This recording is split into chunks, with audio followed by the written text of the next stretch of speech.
Hi, I'm Lita Leapin. And I'm Jim Gordon. And welcome to a new edition of Our City Tonight. Lita, we're here getting close to the end of 2025 here at Heat, where we often film. Lots to talk about today with some great guests. Anything you want to add before we get to the show? Yeah, we're clicking down to the end of the year. It's December, Santa time soon. Yes, it is. Have you bought my gift yet? I'm not going. She hasn't bought the gift yet. I bought yours back in August. Oh. Yes, you're getting a lawnmower. Anyway. Oh, I actually need one. Oh, that's right, you do now. Darn it, I got ruined by my own joke. Anyway, let's get to not a joke, hopefully, Our City Tonight.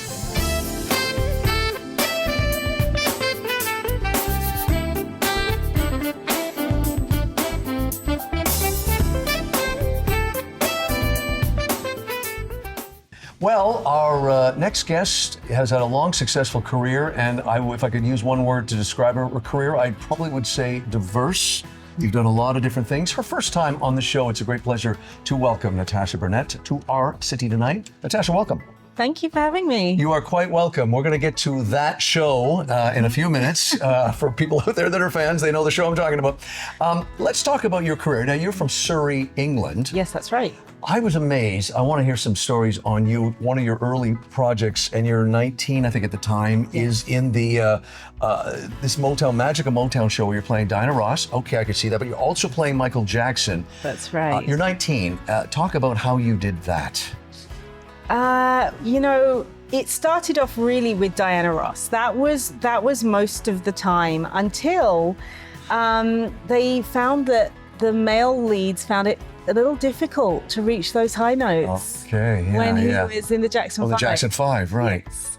So they enlisted my help because I was the only one that could really do the quick changes as well in between. And then because I was leading the ladies as Diana Ross, it became a novelty. Wow.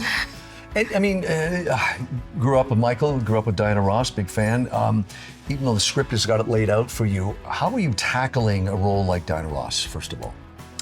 That one was definitely watching a lot of footage on YouTube. I remember seeing, I believe in '86, she was in Central Park and it was raining. Yeah. I always remember this video. And she was singing in the rain, and she said she was gonna stay out here the whole night if they're staying with her. I remember that line, yeah. Yeah. It was, and it always stuck with me, but just that general inclusive and really warm attitude, and just to try and embody her nature and her warmth it was something I really wanted to try and make sure I was able to capture for the audience. You have lived in other parts of the world, including Sydney, Australia. You decided to make the move to Vancouver. I did. You've been working nonstop from what I've seen so far with a lot of things, including the hit series iZombie. You also are on the popular show Tracker, which is also shot here, a very popular show. One of the things I love that I spotted, and I have not seen it yet, is your film Legend of the Lost Locket, Yes. which I love because you're starring in it, but you also produced it. And I said to you before we went on camera, especially with actresses, I love thinking long game like that because you're looking how you can add more things to your career. Yes. How was the producing and acting? How did you balance both those? It was a good learning curve. I learnt quite a lot in a short space of time. I think it's one thing to be the lead of a movie and you have all the lines to learn and creating your character. But also when you're producing, I found that there were moments where I had to put out fires before the director arrived on set. Right. So, and so your brain is working at 100,000 miles an hour. And I even found myself, there were a couple scenes in the movie off the top where the actors, it was set in like the 1800s, the beginning. They had two scenes where it was in the 1800s, and I wanted to be there to ensure that what they were saying sounded as British as I needed it to. Right. So, even though I didn't need to be in, I made sure I went in at that time with everybody else so I could just be there. And for some reason, even though you're working such long hours and you're in every single scene otherwise, you still are attached to everything else that's going on, even when it's not involving you specifically. That's so cool. Hey, in 2021, you became regular cast member on a little show you may have heard of called When Calls the Heart. I kid, but this really is one of those shows that is a global juggernaut in terms of its popularity. It has been on since 2014. You can see it here in Canada, of course, the States. I don't think they set out to think it would be this big, but it is really, as I said, you've got fans that are hearties, hearties, but that there's just this great fan support. How was it joining a show like this? You're on the show as Minnie. You've got an ongoing role, of course, a regular role. How was it joining a show that's already a huge success, and how did you find it different? You definitely have to kind of get the lay of the land once you get onto set, because you're not sure the dynamic that's already there, but actually coming onto this set, they have the same crew as well as cast, so you feel much more comfortable, and they made us feel more comfortable because it's like, just was more of a, oh, you're joining our family. It's interesting too, when I've talked to actors like yourself who've been on a show for 4, 5, 6, 7 years, that it always helps when you have the support of the writers, let's say, that can help your character grow each year. You had a very important year this year, I think season 12. Talk a bit about that for your fans, because as I said, you can talk to actors, like doing the show on stage, the challenge is making it not stale, but also for your character on a show like this, you owe it to the fans, and the writers owe it to the fans to make sure that your character keeps growing. So, before we start a season, we always have a chat with the showrunner and discuss where we think our character can go, where we'd like our character to go, what we'd like to try, and what story we may want to tell for the next year. And so we always have a baseline for where we think we want to go. And I think we'd always seen Minnie in positions where she was always in charge, she knew what she was always doing, and she always had an answer for everything. And this year she didn't though, did she? She didn't. So that's what we really wanted to look at this year. How can we develop her as a character, and make her character more complex? Because the fans did really love that she was that type of character. She always kept things together, and she always had her head on, and she knew she was very calm and collected. And so we just wanted to shake things up a bit. We've never seen her be really fun. We'd never seen her fall apart. So this was an opportunity that we wanted to use to try and tell a slightly different story for her. Are you, I shouldn't say, surprise is not the right word, but as we wrap things up, I'm not surprised a show like this has had great legs. I think that people are clamoring for something. This is family, this is sentiment, this is old-fashioned settings. I think that this is the kind of thing that, for me, I think people, it seems obvious in hindsight, but it doesn't surprise me the show has been so popular with viewers, especially in this day and age in which we live. Yeah, I mean, it became so popular after COVID, during COVID, when nothing was being really made, and they needed something that was light. And I think we got a burst of fans through at that point, because people just wanted to watch something light and that felt good. And I think since then it's just kind of continued to grow. Yeah, not simple, but simpler times, definitely, right? I mean, anything else coming up that you would like us to know, your fans to know about? You've got a very busy schedule. I'm looking at something called the Christmas Cup. I think that's already out. It was out November 30th. It is out November 30th. That's what I'm reading right here, Natasha. You should know this. There we go. And lots more coming next year other than the show. Yes. That is excellent. Hey, look for Natasha in the new season of When Calls the Heart and a whole bunch of other things next year. Appreciate you coming in to see us. First time on the show. Thank you very much. Thank you for having me. You're welcome. Great. This segment was sponsored by the Richmond Sentinel, providing news, entertainment, and human interest stories in print and online.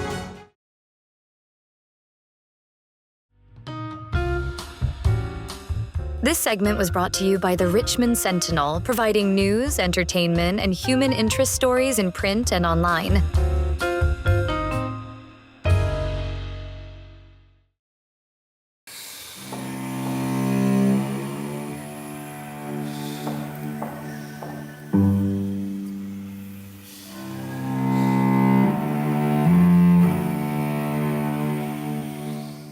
you're listening to and seeing is Vancouver's Clara Chandler. She was named after the 19th century female composer Clara Schumann, and she has performed under the moniker Sidewalk Cellist for 2 decades.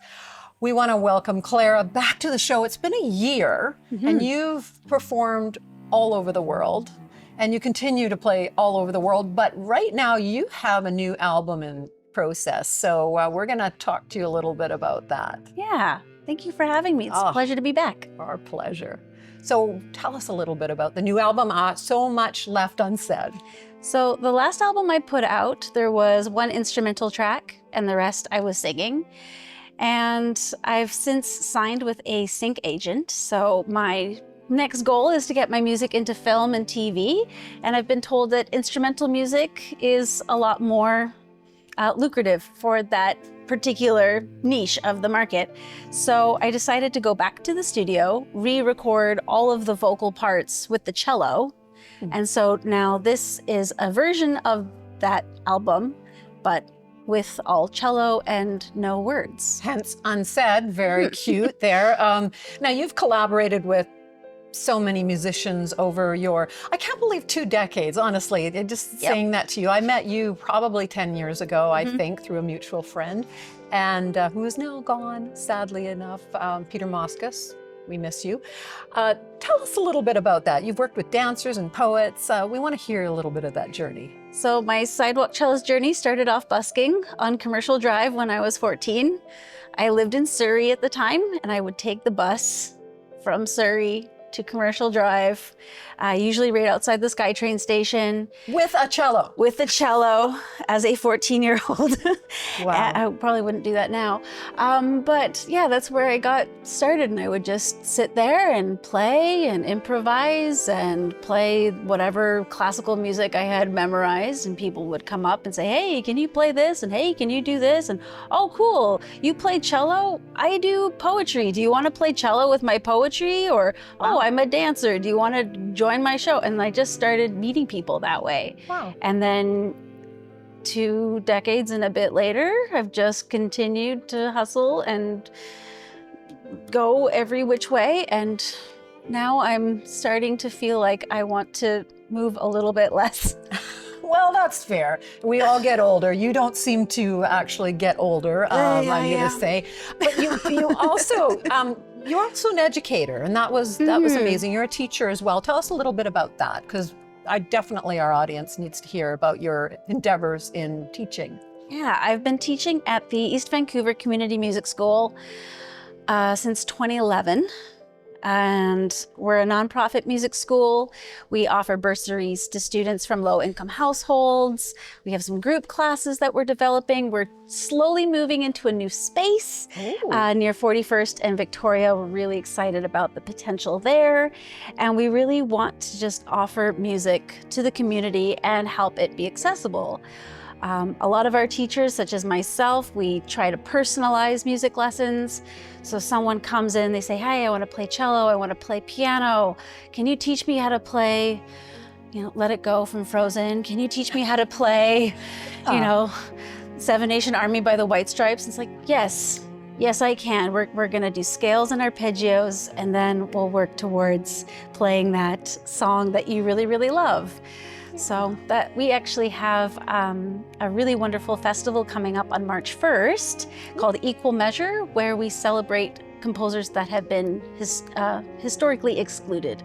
So women composers, BIPOC composers, LGBTQ composers, because people like Clara Schumann aren't as famous as their male contemporaries, despite often being better.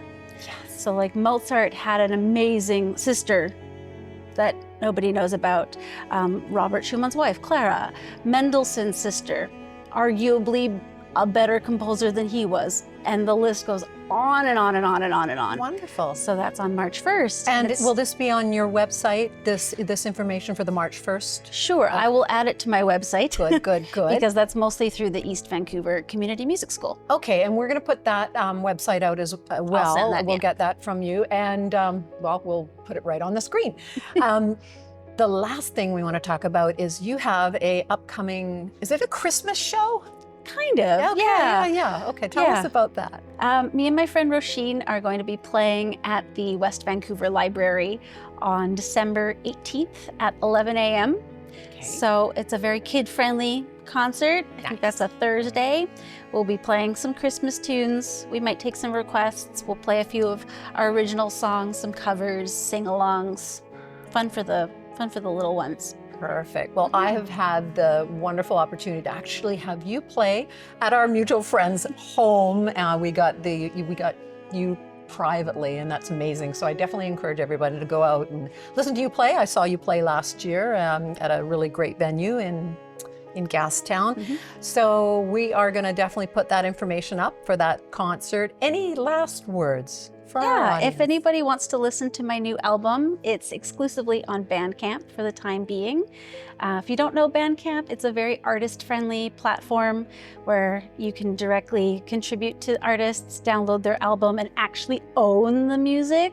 Oh. So it's a nicer alternative for people looking to get their music from friendly places. That sounds perfect, because it's always the fear that we're going to lose our music any moment if we unsubscribe. Actually download the files. Wow, that's awesome. Thanks again. We got Clara Chandler, who is the sidewalk cellist. Thanks for having For me. the last 2 decades. Oh, still can't believe that. Thanks for coming out, and we'll have all Clara's information as well in the credits at the end of the show. Thanks, so Clara. much, Lita.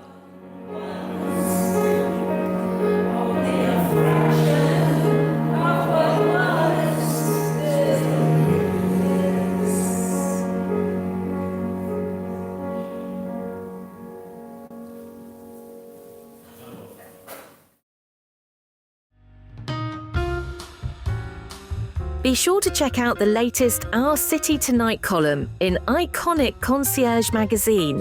It's available now in print and online. Well, he is a fellow TV host and podcast host. You can see his show every week on CHEK TV. Nice to say. It is a great pleasure to welcome, as we move to the main camera for the first time on Our City Tonight, Mo Amir, host of the TV show and podcast. This is Van Color. Mo, it is a great pleasure to have you here, sir. Jim, the pleasure is all mine. Thanks for having me. You're welcome. And hey, with this sweater, Trying to be festive. No, you know? I like this. The holiday season is upon us. I'm doing my little parts. So anyway, it's great to have you here. I told you, we were talking the other day, your show is part of my weekly TV diet. I love what that you means do. a lot to me. Thank you. You're quite welcome. And one of the things, we'll get into what the show is all about, what you tackle, but one of the things I love about your show is you are doing something which is really a dying format in modern media, which is. Are you saying I'm on my way out of the industry? No. I will do a custard. Honestly, you are not. I love the fact that you have formatted your show where you can have a half hour if needed to talk to one guest. Yeah. And that is something that just doesn't happen anymore. I pride myself on Lita and I being able to do a 6 or 7 minute interview, but I love what you do because you can do that, which allows for a lot of conversation. Yeah, I like that too. And I think, 22 minutes of TV time, that structure actually provides a lot of creativity. Some people think it's limiting, but I can go the full show with one guest, or I do a little commentary off the start, and then I have 2 guests for slightly longer segments, or then we just divvy it out with 3 different guests. So it gives us a lot of flexibility. It does, especially when you've got, maybe I'll use the word sensitive topics. One of the other things I love about what you do is you don't shy away from topics, but because I think, in my opinion, you have the time, you can have rational adult conversations and not screaming heads and accusations. Yeah, I think that's the great thing about the format when you have a longer conversation is you can have a little more relaxed explainer, basically. Yeah. So I definitely lean into that where possible, where important topics warrant that. But then it's nice to have those 5-minute light segments where you're just kind of palling around and joking around with a personality in BC. Yeah, you've got a wide wheelhouse like we do. Tell our viewers that may not know of the show, because they can see everything on your show. Sure, yeah. I mean, I like to call it a politics and culture TV talk show. It's very BC focused though, so it's always BC personalities. Sometimes we'll get the odd personality outside of BC, but generally very BC focused. And I think issues that matter to British Columbians, things that people are talking about. I don't like to go to political people or media people in terms of finding out what's hot. I like to go to my friends and other circles that, maybe are not so connected and maybe are curious about topics. So we love to do explainers, and we love to have personalities that people love, whether that's Fiona Forbes, our mutual friend, or Tamara Taggart, or Kyla Lee, a great criminal defense lawyer, is very popular here. Boy, she is the go-to person for and anything. So knowledgeable and very succinct, which I know as an interviewer we can appreciate. You started with a podcast in 2018. Moved to, I should say, added the TV show in 2021. How has the landscape changed for you pre and post COVID?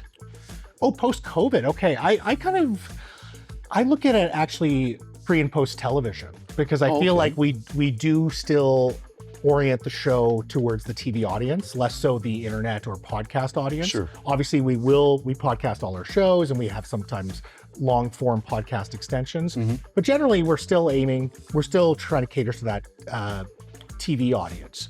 In terms of COVID, I think there's just a lot of anger. So sometimes, I channel that anger or passion in my commentary. But sometimes you want guests to bring down the temperature and maybe explain things about that you aren't seeing in short Instagram or TikTok reels. No, that's a very good point. I mentioned to you when we were talking the other day that in a recent show you did where you had that representative from First Nations. And Aaron Peets. Thank you. And although I personally would say I didn't agree with everything he said, I like that you had enough time and you both had a mature discussion, and it wasn't finger pointing, screaming, and yelling like you see on a lot of American cable stations. It was a solid 25 minutes. Which I can't stand. No, which I think they're losing viewers unless you're rabid for that kind of stuff. You're right. But as I said, there were times when I was about to say, wow, what? And then you were able to incorporate things. So you really covered all the bases with something like that. And that, again, I think that's one of the strengths of your show. I think finding the right guest, as you are well aware, is so key. I mean, you can find the right topic and you go, oh, I need, this is a hot topic. But then it's like, who do I find to talk about it in a way that the audience can follow along, but also, gives factual and balanced information. And when I say balanced, it can be ideological as well. We don't shy away from people having political leanings by any means, but it still has to be fair and rooted in some accuracy. Right? No, and because I sense, and going back again, not to beat up on the American cable no, let's formats, beat up on them. Okay, you know what? okay. We're on CHEK. Let's just beat up on them. But you often think that they're putting people in the same arena just to be provocative and get ratings. I've not sensed that at all from your shows. It seems to be more about let's have a discussion as opposed to let's verbally kick the you-know-what out of each other. Yeah, I would like, at the end of the day, I would like my audience to walk away either having learned something or maybe gaining a new curiosity for a subject that they can do deeper dives in later. Like that's kind of how I see it. It's always geared towards a general audience, and I think throwing a yelling match at a general audience is just not a winner for me, and not content that I would want to put my name behind. What have you learned about this city, good or bad, and the province? I mean, I'm not sure if this falls into learning, but I think I've just developed a deeper appreciation for it. I think we have some serious challenges in this city, in this province, that warrant, serious solutions. But at the same time, as angry or frustrated as we can be, I've just learned that there are people doing some really good work. There's some really interesting thinkers out there that have interesting ideas for solutions. And that's just made me love this place more than ever in terms, obviously we love it because of the natural beauty and the clean water and all the good stuff there. But despite all the challenges that I think millennials and Gen Z are facing, we have incredible human capital and talent here. And I think it's a privilege to be able to talk to some of those people and showcase them. Hey, it's Mo, and we should mention on X, it's at Vancolor, Instagram, this is Vancolor. You are very, very active on social media. You do what we do, which is everything is put up online. You're doing shorts online. And are you also encouraging viewers to get in touch with you with questions and comments? Oh, absolutely, especially on the television show. And you might experience this as well. I find that when viewers actually watch the full full show, you get some really great feedback, right? Things that maybe you didn't consider or just different perspectives. Online feedback is a little different. It's very reactive. It's people that just want to rant or get a mean comment out or whatever. But I love hearing from television viewers. Mo at thisisvancolor.com if you want to email me. But no, I always love, thoughtful emails. Those are the best. Anybody in 2026 that you are keen, or a subject matter you are keen to interview and tackle? Oh, you were throwing me on the spot here. I feel like we have an ongoing list of dream celebrities. And obviously, it's like Seth Rogen and Ryan Reynolds. In terms of one particular one, Pamela Anderson. She'd be a good interview. I would love to just talk to her about the overall pop culture and her, ascending to fame in a very sexist, misogynist culture. And now where she is and how she would look back on that and what she's learned. So that's a great choice. I know that's a big name, but that's a dream guest she's for me. She's a BC person, so you'd like to think maybe that might sway a little bit, but I think I agree with you. She'd be a great talk. She's a survivor. It's been 30 plus years for her. I mean, totally. It'd be great to hear how she's come out the other end and she's been doing this non-makeup thing too, which I think is so fascinating. So I'd love to, pick her brain about that because she was such a symbol for femininity in the 90s, right? Hey, it's Mo Amir. Check out his show Thursday nights on CHEK, and you can also catch him online everywhere and check all his past episodes out. Is there a website as well? Yeah, just thisisvancolor.com. Okay, there you go. Hey, the man with the sweater. Great way to end the year. Thank you, Mo. Thank you. Appreciate it. Closed captioning and other promotional considerations provided by Hamilton High Street Senior Residence, Richmond's newest senior living community.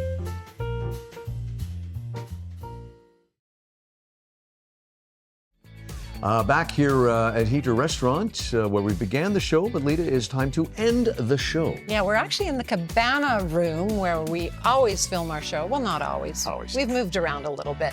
But we want to actually say, too, you can check out all past episodes of Our City Tonight on our newer website this year. At ourcitytonighttv.com. But from there, you can go to our YouTube channels. Don't forget to like and subscribe once you're there. Yeah, you can also check out extended versions of a lot of the segments we do on the show on the podcast. And as Lita said, we've got an arts and entertainment channel. We've got a wine and dine channel, shorts, segments. It's all there. You can also contact us there. Info at ourcitytonighttv.com. I'm Jim Gordon. I'm Lita Leapins. Well, we've got one show left in 2025, but we'll see you on the next edition of Our City Tonight. Thanks for watching. Visit ourcitytonighttv.com for all the latest episodes, segments, and our new podcast. And please be sure to like and subscribe. The Richmond Sentinel, providing news, entertainment, and human interest stories in print and online.